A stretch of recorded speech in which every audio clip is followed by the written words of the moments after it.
আজি মোৰ বাৰীৰ পাচলিৰ বাগানখন সৰুকৈ আপোনালোকক দেখাব বিচাৰিছোঁ।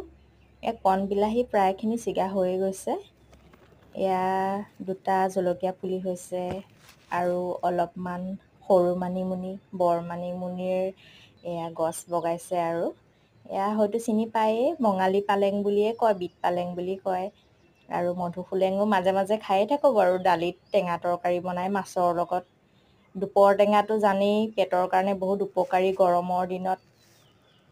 মোৰ ৰঙালাওডালহে বৰ বেছি এটা ভাল নহ'লে, এটা খোৱালে কিন্তু বেয়া হৈ গ'ল, নষ্ট হ'ল, কি হয় জানো।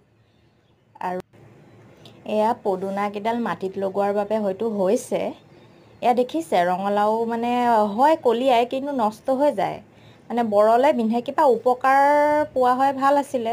আপোনালোকে যদি জানে কমেণ্টত জনাবচোন কি কৰিলে ভাল হয়। ৰঙালাওটো খাব নাপালোৱে বাৰু। এয়া পদুনা টাব